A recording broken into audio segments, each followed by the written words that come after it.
नहीं चाहिए, नहीं चाहिए, शराब की आदत नहीं चाहिए, गुनाह है, गुनाह है, नहीं चाहिए, नहीं चाहिए, ड्रग्स की आदत नहीं चाहिए। जो माशाल्लाह बड़ी फिक्रों से हमारे डीजेएलडी की पुलिस भी इसमें साथ दे रही है। ये बताना ये चाहते हैं, अगर अल्लाह ना करे हम में के किसी के बच्चे इसमें मुलविस हो गए हैं तो आप हजरात हमसे आकर राब्ता करें, हमें कोशिश करेंगे कि भाई वो किसी तरह से बच जाए, क्योंकि हम यही चाहते हैं कि हमारा मोहल्ला इस गंदगी से पाक हो। देखिए हम चले जाएंगे, कोई डीजेहल्डी की एक लड़की से निकाह नहीं करेगा, क्या समझेगा कि भाई वहां पर ड्रग्स बेचते हैं, वहां पर शराब नोशी होती है। इसलिए हमारी ये जिम्मेदारी होती है, मेरी बातें मेरी बहनें भी सुनती होंगी, ये आपकी जिम्मेदारी है। आपका बच्चा अगर उसमें मुलविस है तो सबसे पहले आप मस्जिद के जिम्मेदारों के पास आए, उनसे कहें देखिए हमारा बच्चा इसमें मुलविस हो चुका है, इसमें डूब चुका है, हम कोशिश करेंगे। नहीं संभलता, इतने बाज लोग होते हैं बेचने वाले, हम उनको मस्जिद के तरफ से वार्निंग दे रहे हैं, इस गंदगी से बच जाएं। याद रखिएगा हदीस में आता है रसूल अलैहिस्सलातु वस्सलाम ने लानत फरमाई है उस शख्स पर जो शराब बेचता है या शराब का कारोबार करता है या शराब पीता है और या शराब का लेन देन करता है, उसका गवाह बनता है, उन सब पर हुजूर अलैहिस्सलातु वस्सलाम की लानत है। उस लानत में हम दाखिल होना नहीं चाहते। शराब बेचना, शराब बेचना, शराब बेचना, ड्रग्स बेचना हराम है, हराम है। गांजा बेचना, ड्रग्स बेचना हराम है, हराम है। बचाओ, बचाओ। डीजेएलडी को बचेंगे, ड्रग्स को बनेंगे। डीजेएलडी बचाओ, डीजेएलडी बचाओ, डीजेएलडी बचाओ, बेंगलुरु बचाओ, बेंगलुरु बचाओ, डीजेएलडी बचाओ, डीजेएलडी बचाओ, डीजेएलडी बचाओ। अस्सलामु अलैकुम वरहमतुल्लाहि वबरकातुहू। ठीक है, इस वक्त एक तो गुनाह आम होते जा रहे हैं, अल्लाह ताला जज़ाए खैर दे हमारी मस्जिद के इंतज़ामिया और इसी तरह शबाबुल मुस्लिमीन के उन नौजवानों को। उन्होंने जब पुलिस ने बुलाया, समझाया कि हमारे इस महल्ले में ऐसे तो पूरी जगह ये बीमारी फैली हुई है, लेकिन बिलखुसूस ये हमारे केजेहल्डी डीजेहल्डी का नाम बदनाम होता जा रहा है, इसलिए अवेयरनेस करने के लिए हमने पहली ये इतवार है, इंशाल्लाह हर इतवार को हर एक गली में जाएंगे, समझाने की कोशिश करेंगे ताकि इस गुनाह से हमारे मासूम जो नौजवान बच्चे हैं, ये फ्यूचर है, हमारा मुस्तकबिल है, यही बच्चे हैं जिनकी वजह से हमारा मुस्तकबिल रोशन हो सकता है, इनकी फ़िक्र की जा रही है। अल्हम्दुलिल्लाह हमारे डॉक्टर साहब भी आए थे और दीगर पुलिस महकमा से भी आए थे और सब ने कोशिश ये की, सब मिलकर आप हजरात से हमारी दरख्वास्त भी है, दुआ भी कीजिए अल्लाह ताला हमारे सब बच्चों को इस बुरी बीमारी से बचा ले। और हम यहाँ से एक पैगाम देना चाहते हैं, जो हजरात इस तरह के कारोबार में मुलविस हैं, अल्लाह के यहाँ भी पकड़े जाएंगे, दुनिया में भी अज़ाब होगा, बच जाइए इन गुनाहों से, बच्चों को भी बर्बाद ना करें। अब अपनी आखिरत का सोचें, कितनी ज़िंदगी हम गुजार लेंगे, 60 साल 70 साल, उसके बाद मरकर तो जाना ही है। और शराब पीना, नशा सूंघना अल्लाह को इतना नापसंद है, अल्लाह पाक जन्नत तो दूर की बात उसकी खुशबू भी नहीं सूंघाएंगे। और उससे अगर कोई शराब का आदी हो गया तो अल्लाह पाक उसकी नमाज भी कबूल नहीं करते। यही चीज़ें लेकर अल्हम्दुलिल्लाह महल्ले में गश्त के हमारे नौजवान, हमारे महल्ले के बड़े हजरात, मस्जिद की इंतज़ामिया और डॉक्टर सब मिलकर ये कोशिश कर रहे हैं। आपकी भी ज़िम्मेदारी है कि आप हमारा साथ दें। साथ कैसे देंगे? 2 तरह से आप साथ दे सकते हैं। पहले अगर हमारे घरों में बच्चों की फ़िक्र करें कि हमारे बच्चे क्या इन कामों में मुलविस हैं या नहीं हैं, तो अगर अल्लाह ना करे मुलविस हैं तो पहले आप ख़ुद समझाइए, नहीं आपसे समझ नहीं पा रहे हैं तो आप डॉक्टरों के पास ले जाइए, फिर उसके बाद इंतज़ामिया के पास, मस्जिद की इंतज़ामिया, महल्ले के बड़े अफराद उनके पास ले आइए। तब भी नहीं सुधरने की कोशिश नहीं हो रही है तो फिर पुलिस के पास, वो भी ऐसे आपके ऊपर क़ानूनी कार्रवाई नहीं करेंगे, पहले समझाया जाएगा, डराया जाएगा, फिर नहीं संभलता है तो फिर कानूनी कार्रवाई होती है। बस यही चंद बातें हैं। अल्लाह हम सबको अमल की तौफीक। मौलाना, उमूमी तौर पर नौजवानों के अंदर जिस तरह ये बीमारियां फैलती जा रही हैं, अक्सर उनके अंदर अवेयरनेस नहीं होने की वजह से उसका नाजायज़ फ़ायदा कुछ लोग उठा रहे हैं, जो लोग फ़रोख्त कर रहे हैं। उस सिलसिले में कानूनी तौर पर क्या इक़दाम अपनाए जा सकते हैं और फिर उनके लिए क्या वार्निंग रहेगी जो ऐसे कामों में मुलव्विस हैं? जो लोग ये चीज़ें कर रहे हैं, कारोबार कर रहे हैं, जैसे ड्रग्स बेच रहे हैं या शराब बेच रहे हैं या गांजा बेच रहे हैं, उनको हम तो पहले मोहब्बत से समझा रहे हैं कि भाई ये चीज़ों से बच जाइए। नहीं समझते और नहीं बचते हैं आपको, तो फिर पहली ये होगी कि अगर कोई नंगे हाथ पकड़ा गया तो उसे पहली मर्तबा 1000 रुपये से लेकर 10,000 तक, फिर भी नहीं सुधरता, वो नहीं ये करता, तो पूरे महल्ले वाले मर्द और औरतें, इसी तरह इंतज़ामिया और सब मिलकर उनके घरों को मजबूरन यहाँ से हम खाली करेंगे। क्योंकि एक मछली इसमें समंदर में गंदी हो जाने से पूरी की पूरी चीज़ें ख़राब हो जाती हैं। दूसरी जगह जाकर हो सकता है ऐसा बिजनेस शुरू कर दें, तो उसे ख़त्म करने के लिए क्या लाएअमल होगा? पहले तो कानूनी कार्रवाई करेंगे उनके ऊपर, क्या, क्योंकि वहाँ तक हमारी हद है। अब उसके बाद कानून जानेगा। कानून भी अल्हम्दुलिल्लाह इस वक्त चौकन्ना है कि ये चीज़ें नहीं करना है। जिस तरह के हमले किए जा रहे हैं, कुछ लोग बाकायदा यहाँ के नौजवानों को गारत करने के लिए कभी शराब का लालच दिया जा रहा है, कभी गांजे का लालच दिया जा रहा है, कभी ड्रग्स की बीमारी में उन्हें मुब्तला करने की कोशिशें हो रही हैं। आप तमाम लोगों से गुजारिश है कि इसलिए कि डीजेएलडी कोई बुरा इलाका नहीं है, डीजेएलडी में ज्यादा से ज्यादा अच्छे लोग आए, लेकिन कुछ कम लोग की वजह से पूरे इलाके को बदनाम करने की कोशिशें हो रही। इसलिए आप तमाम से गुजारिश है, ऐसे जो हरकतें करने वाले हैं उनके बारे में सबसे पहले आप मस्जिद को इत्तला करें, मस्जिद के जिम्मेदारों को मालूम कराएं, और अगर मस्जिद से मामला नहीं हुआ, नहीं समझा, तो उस सिलसिले में आप पुलिस से रुजू हो सकते हैं, पुलिस को मालूम करा सकते हैं। पुलिस की तरफ से पहली मर्तबे आपको 1000 रुपये से 10,000 रुपये तक फाइन लगाया जाएगा, जो इस्लाम में मुलव्विस है। अगर उसने नहीं समझा तो तकरीबन 10,000 से 1,00,000 रुपये तक भी फाइन जा सकता है। तो किसी भी सूरत कंट्रोल पे करना है।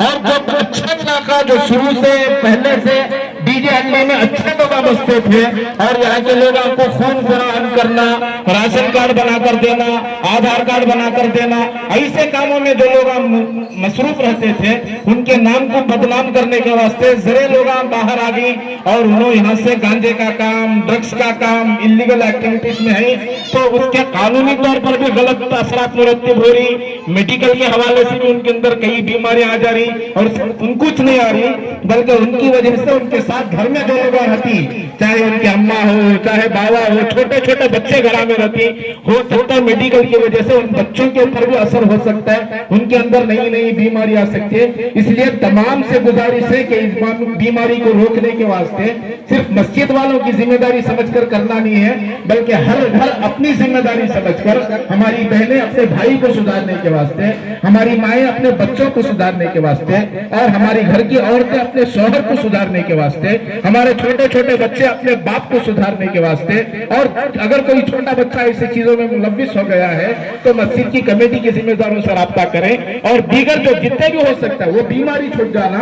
और डीजेएलडी के ऊपर जो एक भद्दा नाम लग गया, खतरनाक नाम लग गया, उस नाम को अच्छे नाम में तब्दील करना है। तो यहाँ जो अच्छे लोग काम कर रही हैं उनका साथ भी देना है। अगर आपके सामने ऐसी कुछ बातें आ गए तो फौरी तौर पर अपने मस्जिद, मोटी मस्जिद के जिम्मेदारों से भी राब्ता करें। इमाम साहब हैं और इमाम साहब 5 वक्त रहती है मस्जिद में, और उनको मालूम करो। इमाम साहब अपनी तरफ से हो सकता है तो हो सकता है उन्हें सुधारें, या नहीं तो आपको गाइड कर सकती कि आपको क्या करना है। तो इस बीमारी को रोकने के वास्ते कितने जने आगे बढ़ने को तैयार है? हाथ उठाओ। माशाअल्लाह माशाअल्लाह। तैयार है? तैयार है? से उसके अंदर क्या तब्दीली आ सकती है? मेडिकल के हवाले से क्या नुकसान? अभी क्या है, डिप्रेशन, एंग्जाइटी, इस तरह के चीज़ों में पड़ सकता है। उसका मेंटल बैलेंस नहीं रहता, उसका मेंटल हेल्थ पे अफेक्ट करता है। तो मेंटल हेल्थ में जब अफेक्ट करता है तो आपस में सोसाइटी में जो है वो जो है वायलेंस को आम करेगा। वायलेंस आम होगा तो स्टेबिलिटी नहीं रहेगी कम्युनिटी में। तो इस तरह के हालात, तो उसकी वजह से उसके घर वाले भी मुतासिर हो सकते हैं मेडिकल के हवाले से। हाँ, घर वाले भी मुतासिर हो सकते हैं। घर में लड़ाई झगड़ा आम हो जाएगा, बीवी के साथ लड़ाई होगी, भाइयों बहनों के साथ लड़ाई होगी, यहाँ तक जो है फैमिली में जो है अगर ड्रग्स में मुब्तला हो गए तो एक दूसरे के कत्ल करने भी ये लोग पीछे नहीं हटेंगे। तो समाज में इससे क्या बुराइयां हो सकती हैं और मेडिकल के हवाले से उन बुराइयों को अगर ख़त्म करना चाहे तो क्या किया जा सकता है? अस्सलाम वालेकुम रहमतुल्लाहि व बरकातुहू। पहली बात मैं ये मोदी मस्जिद के ज़िम्मेदार और हमारे इमाम साहब को मुबारकबाद देना चाहता हूँ कि ऐसा एक जो है ये जो नशे की बीमारी जो बढ़ रही है सिर्फ हमारे बेंगलुरु शहर में या डीजे हली में नहीं, पूरे आम में यानी कि पूरे दुनिया में फैल रहा है। ये जो है एक पहला कदम है और ये मस्जिद से शुरू हुआ है। मैं दरख्वास्त करता हूँ कि ऐसा जो प्रोग्राम जो है हर मोहल्ले में, हर मस्जिद वाले, हर खाली मस्जिद ने, हर कौम के लोग इसमें आगे आए और इसमें अवेयरनेस क्रिएट करें। ये सिर्फ मुस्लिम या हमारे कौम वालों की बुराई नहीं है, ये सब लोगों के लिए, हर कम्युनिटी की जिम्मेदारी है। और इसने जैसे हमारे ज़ैन भाई ने बताया था, ये पहला जो है जो नशे में मुब्तला है उनको होश नहीं रहता है कि वो क्या कर रहे हैं। उनका पहला जो है पहला कदम जो है उनके घर वालों से ही बिखर जाता है। यानी कि उनका जो रिलेशनशिप है ना वो बढ़ता है, माँ बाप के साथ, भाई बहन के साथ, उनके एजुकेशन में वो इम्पैक्ट होता है। इस वजह से क्या होता है कि उन लोग पहले उनका घर वालों से ठीक से बात नहीं हुआ तो फिर उन लोग दुनिया के लिए और कौम के लिए क्या करेंगे। तो ये जो हमारे नौजवान लोग हैं उनकी एक बड़ी ज़िम्मेदारी है, वो हमारे फ्यूचर हैं, तो इनको बचाना हम सब की ज़िम्मेदारी है। तो मेडिकल के हिसाब से एक तो जैसे जब होश नहीं रहता है तो ये लोग को मालूम नहीं रहता क्या होता है, उनके तबीयत में जो है खून की कमी हो सकती है और बहुत सारे बीमारी हासिल जैसे कैंसर भी हो सकता है। और इससे क्या होता है कि सिर्फ उनके नस्लें पूरे बर्बाद हो जा रहे हैं। तो इसमें हमें कोशिश करनी चाहिए कि पहले हमारे घर के लोगों के हम लोग उनका अगर उनका व्यवहार, उनका जो ट्रीटमेंट है कि पहले से पहले अच्छे पढ़ाई में अच्छे थे और सडनली उनका ये जो रिलेशनशिप है कुछ बिगड़ रहा था, हम उसको ध्यान से देखें। और हम लोग का अगर कुछ डाउट आ रहा है तो इंशाल्लाह हम लोग पहला जो है काउंसलिंग के लिए डॉक्टर के पास जाइए, नहीं तो मस्जिद वाले ज़िम्मेदार यहाँ पे काउंसलिंग सेंटर सेटअप कर रहे हैं, नहीं तो पुलिस की भी हेल्प ले सकते हैं। और हम लोग यूनाइटेड मेडिकल मिशन की तरफ से भी हम लोग ये कहते हैं, हम जो भी सपोर्ट चाहिए काउंसलिंग की तरफ से या मेडिकल हेल्प चाहिए, इंशाल्लाह हम पूरी कोशिश करेंगे कौम में सपोर्ट। मेरा जो है डॉक्टर अब्दुल अज़ीम है और मैं हमारे यूनाइटेड मेडिकल मिशन का एक ज़िम्मेदार हूँ। अवेयरनेस प्रोग्राम आप नौजवानों की तरफ से आज किया गया, क्या वजह थी, अचानक ऐसे क्यों ख्याल आया आपको? आज हमारे मोहल्ले की हालत ऐसी है, हमारे छोटे छोटे बच्चे तक, छोटे छोटे बच्चे बड़े सब इसमें बहुत परेशानी। आज क्या है बोलेगा तो आज जहाँ भी जा रही है हमारे मासूम बच्चा का ऐसा है फीचर, ये चेहरे में हमें भी पैदा होकर बड़े हुई सो। आज जो तुम्हारे जैसे बड़े आदमी हज़रत के जैसे जो मोहल्ले के बड़े हैं उनके तरबियत में हमें थे तो मोहल्ला हमारा अच्छा था। आज वो बच्चों को हमें कुछ समझा नहीं सक रही। आज वो बच्चे ऐसा इनके नशे में पड़ जा को आज बड़े दिख रही नहीं, छोटे दिख रही नहीं, उनके सामने कैसी बात करना मालूम नहीं, क्या भी नहीं। तो एक रफू लैंग्वेज यहाँ बहुत कुछ चेंजेस आएगी।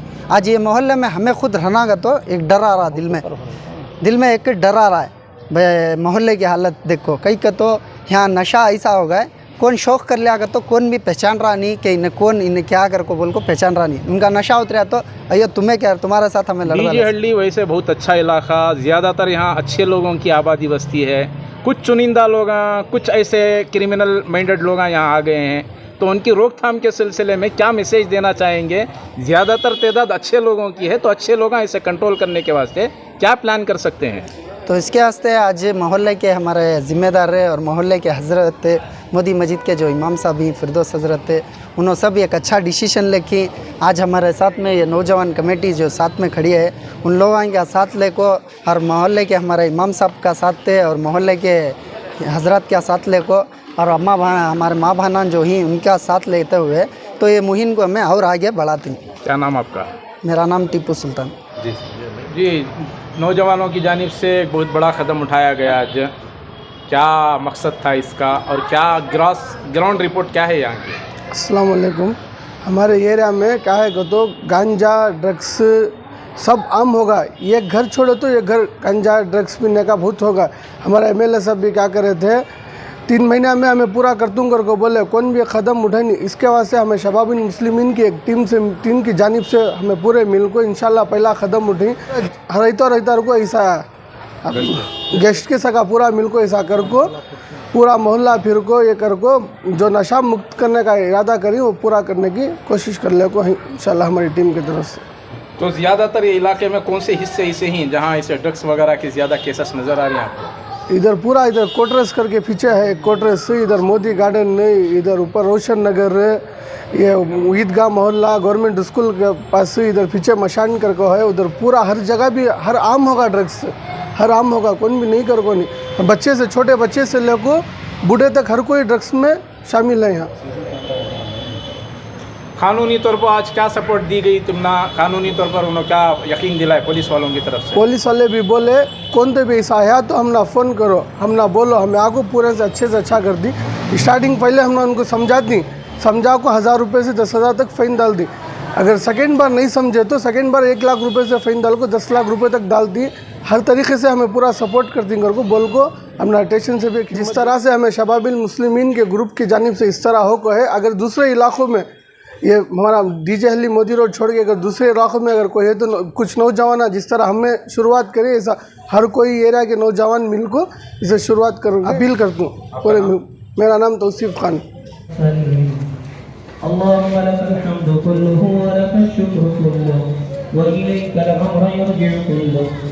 अल्लाह तो बड़ा करीम है।